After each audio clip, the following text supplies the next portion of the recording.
Hey, yo, everyone, Andrew here, bringing you another video review. Do you know what today is? Today's Wednesday, the best day of the week. You know why? Because it's comic book day, and that means we're going to be talking about my comic load for the week.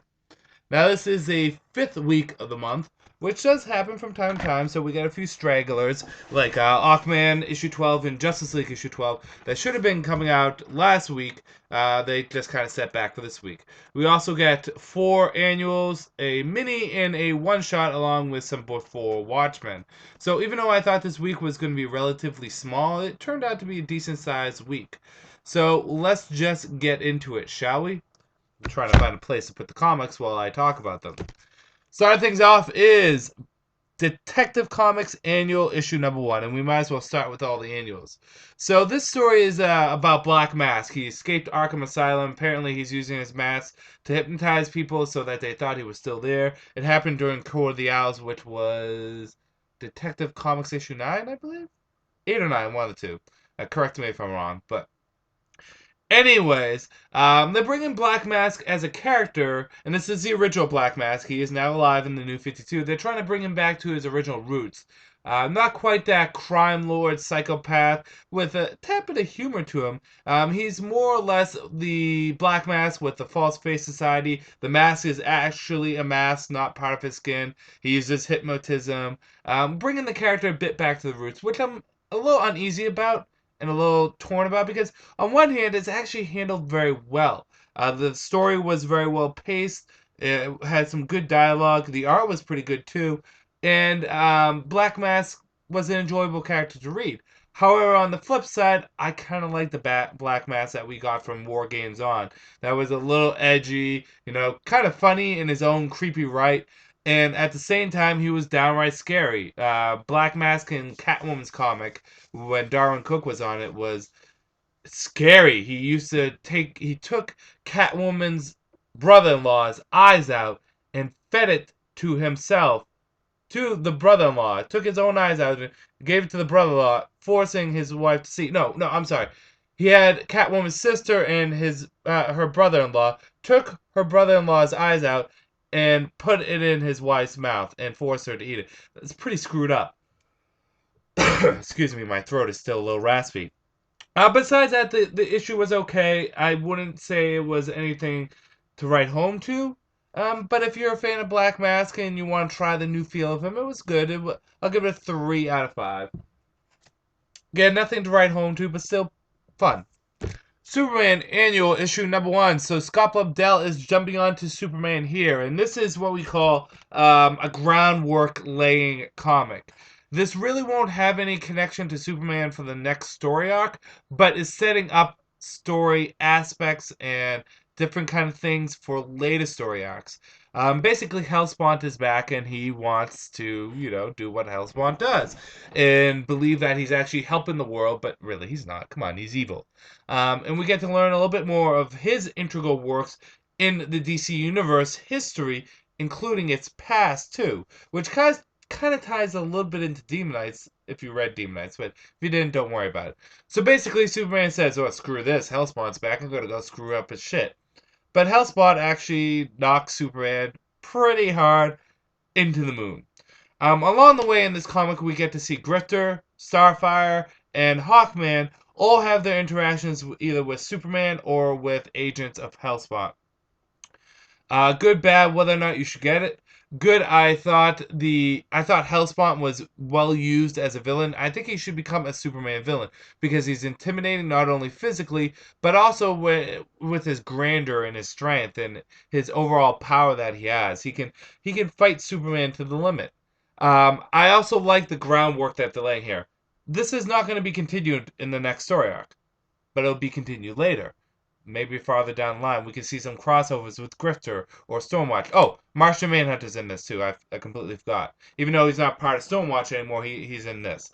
But we'll see with those crossovers with Grifter and Stormwatch. Maybe even Red Hood. I know Superman is going to be a Red Hood in the Outlaws 13, I believe. But you get to see again the groundwork being laid here. A good fight, and on a whole, I think the art was good. with one exception, which brings me to the first bad. Superman, I don't know what it is about people. I know Superman's younger in this continuity, but he's not too much younger. We can assume Superman's age is, I want to say, between 27 and 30, somewhere around that. They draw him like he's a teenager. We have to assume Superman went to college, so the minimum age he would be getting out of college is 22. And then he went to Metropolis, and 5 years later, so he has to be about 27 minimum, 30 oldest. But he's not 30. Excuse me. Um, they draw him a little too young. That's the only complaint. Everything else was drawn pretty well. Although Hellspawn has a new costume, which I don't like quite as much as the old one. But Grifter was fine. Hawkman was fine. John Jones was fine. Starfire was fine. Jimmy Olsen was fine. Lois was fine. The Superman looked a little off. And he didn't look bad by any means. It was a good drawing. It just was a younger version of the drawing. So, yeah. Um, the only other bad is, while I did like the nice little crossovers here and there, Grifter's seemed a little random. Grifter was in if you read Grifter issue number 12, it kind of makes sense. But Grifter is randomly in an escape pod and picks up Superman and just happens. Although I did like when Superman's like, "Who are you?" "I'm Grifter." "Oh, I know about you." And he's like, "Who's your friend?" "Oh, that's Deathblow." You gotta be kidding me. That's his name, Deathblow? Or he didn't say it like that, but he was like, "Really? Deathblow?" But on a whole, this issue was really good, actually. I'm liking Scott Lobdell on Superman thus far. He's laying down groundwork and layers for Superman, and he's giving Superman a villain that's intimidating, yet at the same time not completely random. A lot of people know who Hellspawn is, and if you don't know who he is, you get a good sense of him here. I'm gonna give this a 4.5 out of 5. This was fun. Plus, the cover is really nice. Moving on, we got Green Lantern Annual Issue 1. So, this is the prelude, the prologue to the Third Army story that they're going to be doing. And Hal Jordan and Sinestro were buried underground, alive. They get out because they have to. However, throughout this whole entire time, they're being screwed with by Black Hand. And in addition to that, we get to see the Third Army build in a unique way. See, again, we know that the Guardians are a little trippy, a little screwy. They're messed up. They're losing their mind. They bring out the First Lantern and they use them, that person, and their powers to start the Third Army, which is kind of interesting to see how the Third Army works. It's different from the Manhunters. It's different from the Green Lanterns, and it's kind of what I thought it was going to be, which is kind of a prediction a little bit of what the Guardians are, but you have to read to understand.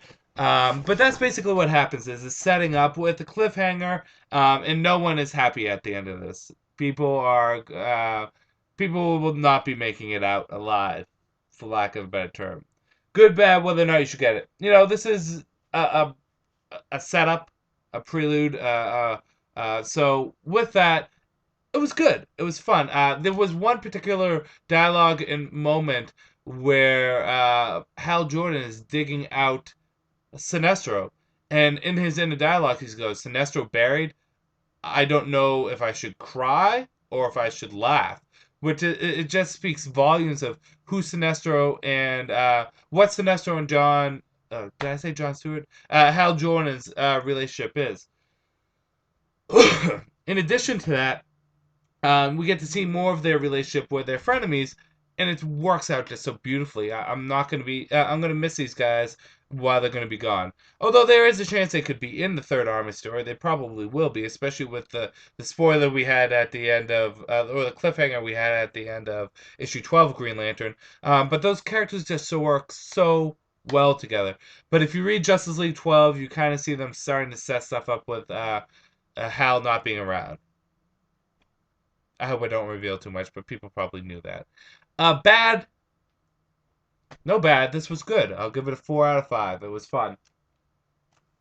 Moving on. Flash issue number 1. Or annual issue number 1. Not issue number 1. Annual. So, it is the Rogues versus Flash. Or more or less, the Rogues and Captain Cold versus Flash, and we get to see how the rogues have changed. They went from Captain Cold using his gun and everyone looking different to them being different and how they have now powers that are different. We get to see a bit of a flashback. We get to see Glider's story a bit more. And thank you to the individual that informed me about Glider. I did not know she was Captain Cold's sister, but now you know, and knowing's half the battle.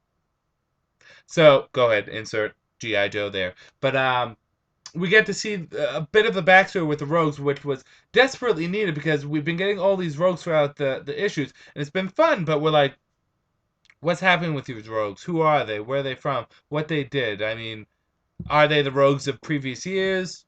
What is it? So I did like how they handled the rogues in this.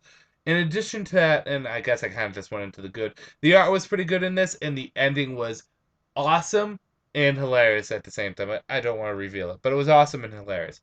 Uh, Bad, it can be a tad bit dialogue heavy here and there, but actually, no, it wasn't really that bit. There wasn't really any bad.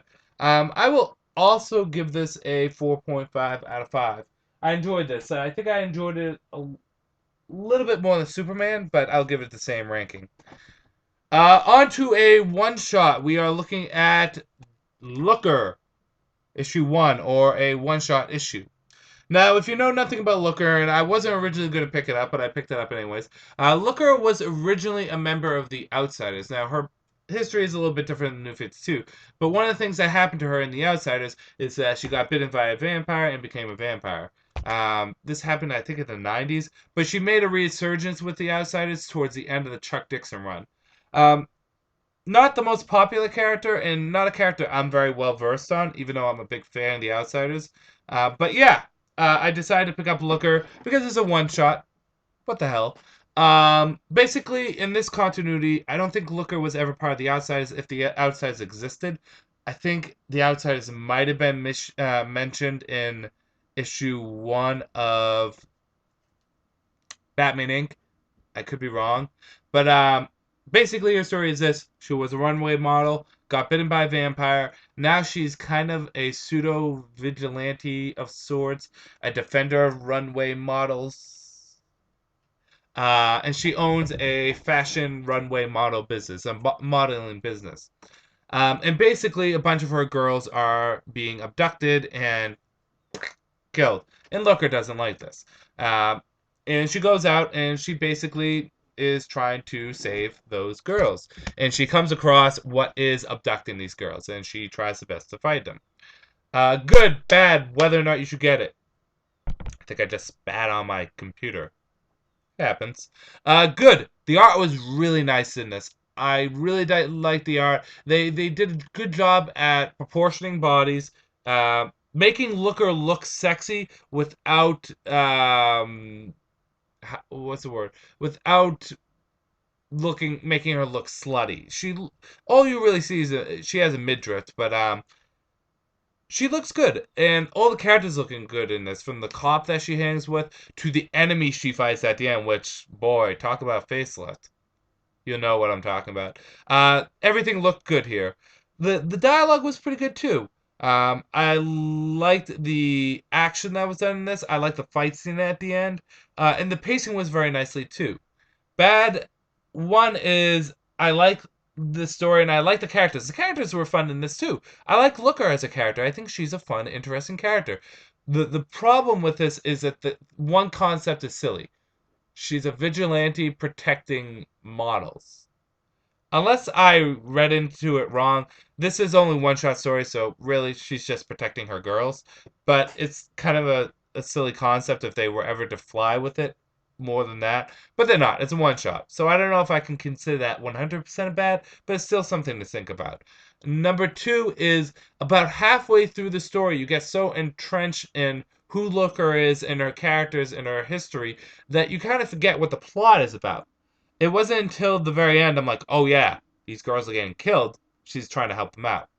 On a whole, I enjoyed Loker. There's obviously some polishing that needs to be done, but I would not mind this having a little mini series to it if something else would stem from this. It was a fun story. The only other thing I don't want to say I complain about, but whether or not it's part of the New 52, I think it is part of the New 52, but they have National Comics there, and I don't know why they didn't put that on anything else this week. Random. I'm looking at you, National Comics. But no real reference was made to the New 52 universe, but it is under the DC banner. So, um, let's just say it is in the New 52 universe because Looker was part of the New 52. Not the New 52, part of DC Comics. But on the whole, it was okay. I'll give it a 3.5 out of 5. It was fun. I'm glad I picked it up. And I do recommend people to buy it because despite whatever rating I give it, it's a one shot. It's not like you have to commit to it too much. So it's just something that you can read on the side. Something completely different. Um, Next is a mini that I didn't even know was coming out, but I picked it up anyways, and that would be Phantom Lady and Doll Man, issue 1 of 4. This is going to be a 4-issue miniseries dealing with Phantom Lady. Now, if you don't know anything about Phantom Lady was originally a Golden Age character. She has had multiple incarnations throughout the years, I think, and I could be wrong because I'm not the biggest Phantom Lady fan. I think her last incarnation before the New 52 was an Uncle Sam's Freedom Fighters, but I could be wrong. Again, I'm not the biggest Phantom Lady fan. Not that I don't like her, I just never really got exposed to her too much. Basically, this is the New 52's version of Phantom Lady, and um, it, it it's basically her dealing with her family's murder. Her father and her mother were killed, and her trying to get back at the individuals that killed her parents. Plain, flat, and simple. Uh, but how it goes about it is very interesting because she's not actually Phantom Lady other than one panel in this. It's only really, well, only like one page is she actually Phantom Lady. It's actually at the beginning. Good, bad, whether or not you get it. Good. Um, the dialogue was really nice. You get to learn everything you need to learn about this character, her universe, her motivations, and what she's about within the first few pages. It does a very good job at informing you on this character. Whether you knew anything about her beforehand, you know about her now. Even her powers is, the one time you get to see her as Phantom Lady, she's describing her various different powers, does it very nicely and it demonstrates it very nicely. Very well done. Um, the story is paced very nicely. In addition to that, I like the villain in this. He's downright cruel and villainous. He takes a woman's head and smashes her against a car. But he's evil, and we love to hate him, and that's the thing that makes him a good villain. And this is a very personal story, and for a miniseries, that can be good.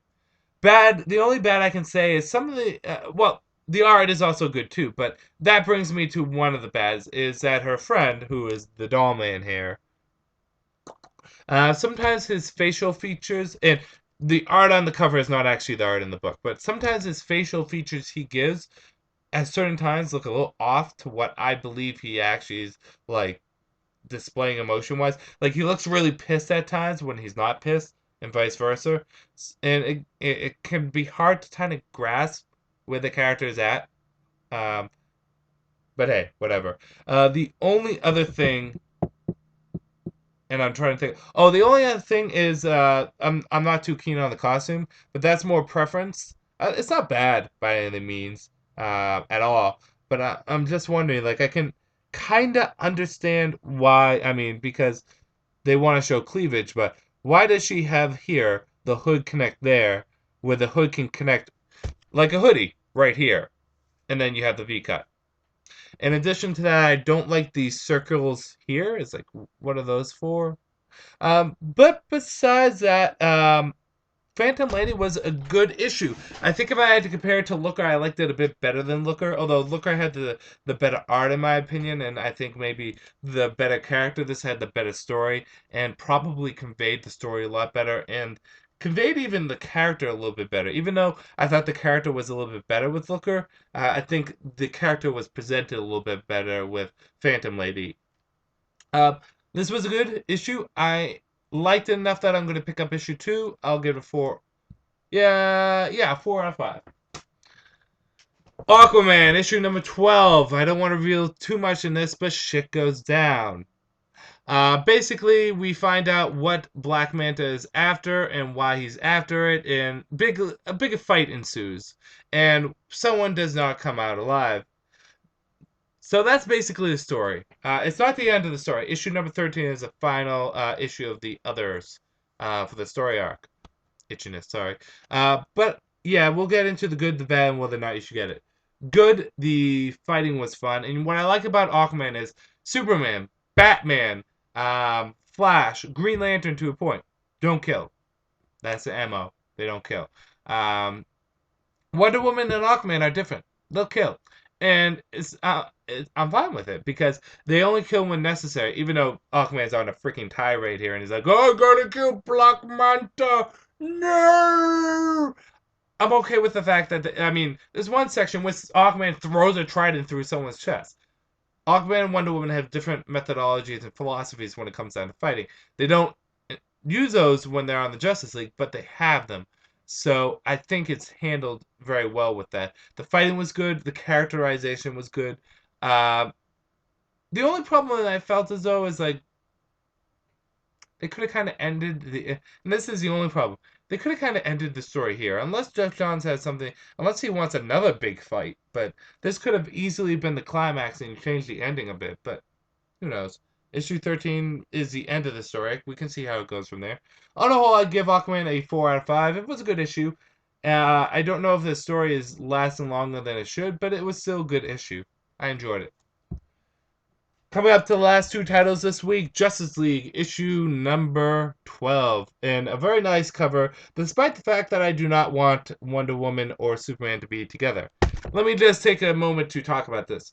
Wonder Woman and Superman kind of kiss in this. They do. They kiss.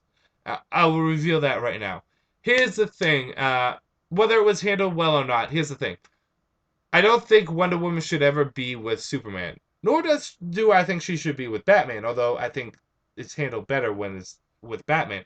Wonder Woman's a hard creature to handle, and Superman also I don't think should be with anyone but Lois. Maybe I'm a little biased, but the thing is this: Superman and Wonder Woman do not work outside of the fact that they're both powerful and they both can relate to each other in that sense.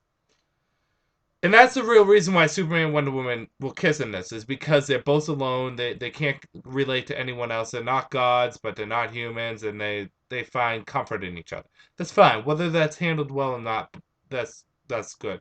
But the thing is that Wonder Woman shouldn't be with Superman. She shouldn't be with Batman. Sure, there's an underlying attraction to both of them. She's attracted to the stability and the kind-heartedness of Superman, and she's attracted to the excitement and the physical attraction to Batman, but she's admitted that it will never work between them. This has been done before. You don't think Superman and Wonder Woman have kissed before? Vernon Perez even did it back in the 80s where Superman just flies down and randomly kisses her because he felt like it, because he's Superman. Um, so don't get your panties in the ruffles or your underwear, depending on who you are. This probably won't last. It's probably just going to be a one-time thing that they're going to play around with. Who knows? Maybe there'll be a couple for a couple issues, but I want to. I wouldn't put my money on it for too long. Let's actually get into the issue itself. So this is the conclusion of the story arc with Graves, and we find out what killed his family, what actually killed his family, why he blames the Justice League, and the fallout afterwards. A member of the Justice League is going to leave, at least for the time being. And I think I spoiled that already in a previous review. Oops, sorry. Um, in addition to that, we see the Justice League is saved by someone, a surprise someone, and it was actually pretty damn cool. And we see some previews for the Trinity War and for Justice League of America. That big banner that we got, David Finch did, was in this comic too. Good, bad, whether or not you should get it. Story wraps out good. I like the ending a lot, especially with the Amanda Waller comes in and what she does. Oops, spoiler. Amanda Waller shows up. A lot of people complain about Amanda Waller not being fat. Who cares if she's fat or skinny? Same if who cares if Jean Grey is fat or skinny? The character is written well. That's what really matters. I find it funny that people are so focus on the image of a character, whether they're skinny or not skinny. That they can't just focus on the character. But putting that aside, the final fight scene was good. The art is beautiful as always, and the conflict, not conflict, but the discussion at the end was very nice. And although I don't condone it, they handled the Superman Wonder Woman kiss fairly okay. I mean, there's nothing illogical about it. Bad. The only bad is one of the members could be leaving, and I don't want them to leave. We've had this team for 12 issues.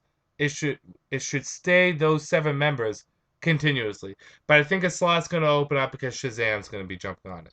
On a whole, this was a fun issue. I did enjoy it this week. I'll give it a 5 out of 5. I really did enjoy this issue. This was fun. I thought it was a good wrap up to the story arc, and we get confirmed basically here that Batman is the leader of the Justice League. Although Aquaman does challenge him for leadership. So, but good issue. Before Watchmen, issue number 3. As with all my Before Watchmen reviews, I don't want to reveal too much. I'm just going to give a basic score. The story deals with the Night Owl, first one, and Silhouette. My throat is killing me. You can hear the raspiness, but their relationship with each other as friends, and a case that one of them works in. Again, I don't want to reveal too much, but good. The dialogue is really good in this. The tension is really good in this. The art is really good in this. The story is good. Bad. Just a little too much dialogue at some points. But besides that, 5 out of 5. Before Watchmen, Men and Men, I think it's the best of the Before Watchmen right now. Pick it up. So, excuse me. With that said, that is the comics for this week. Which one was my favorite? Which one will I make my Andrew Cutter pick of the week? And yeah, gonna end this video here. This is Andrew saying peace out for now.